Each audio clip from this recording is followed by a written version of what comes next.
Block buster effect Telugu రాజకీయాలపైన పడినట్లు కనిపిస్తోంది. ఈ సినిమా సక్సెస్ తో ప్రభాస్ రేంజ్ మారిపోయింది. బాహుబలి తర్వాత వరుస డిజాస్టర్స్ ఎదురైనా ప్రభాస్ క్రేజ్ ఏమాత్రం తగ్గలేదు. అందరి ఆకలి తీర్చేందుకు సలార్ మూవీతో ప్రత్యక్షమయ్యాడు. ఇప్పుడు ఎక్కడ చూసినా సలార్ మేనియా కనిపిస్తోంది. ఇదే సమయంలో నెటిజన్లు పవన్ కళ్యాణ్ ను టార్గెట్ చేస్తున్నారు. సీఎం పదవి షేరింగ్ పై లోకేష్ కమెంట్స్ ఆధారంగా ట్రోల్ చేస్తున్నారు.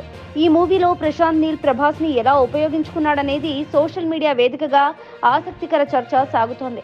యాక్షన్ సీన్స్ లో ప్రభాస్ బాడీ, ఊరమాస్ లుక్ డైరెక్టర్ అద్భుతంగా ఎలివేట్ చేశారని ప్రశంసలు గుప్పిస్తున్నారు. ఈ మూవీలో ప్రతి సీన్ లో ప్రభాస్ ను ఒక వీర యోధుడిగా చూపించిన డైరెక్టర్ ప్రశాంత్ నీల్ కి ఇండస్ట్రీ వర్గాలు, అభిమానులు ఫిదా అవుతున్నారు. బాహుబలిలో ఒక మహారాజు ఎలా ఉంటాడో దానికి తగ్గట్టుగా చూపించారు రాజమౌళి. యుద్ధ రంగంలో ఒక వీరుడు ఎలా ఉంటాడో చూపించాడు ప్రశాంత్ నీల్ అంటూ చర్చ సాగుతోంది.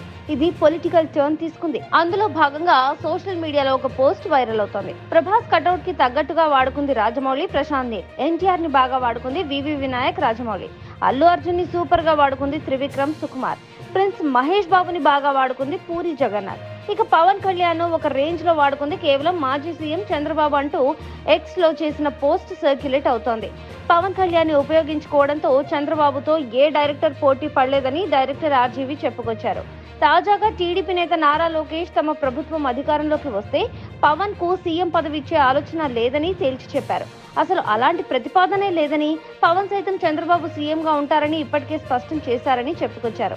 లోకేష్ చేసిన కమెంట్స్ తో నెటిజన్లు పవన్ తన అభిమానుల కోరిక కాదని, చంద్రబాబు కోసం పని చేస్తున్నారని కమెంట్స్ పోస్ట్ చేస్తున్నారు.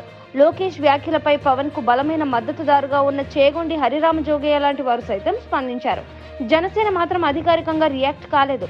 కానీ పవన్ ను వాడుకుంది చంద్రబాబు అంటూ భారీ ఎత్తున పోస్టులు సోషల్ మీడియాలో వైరల్ అవుతున్నాయి.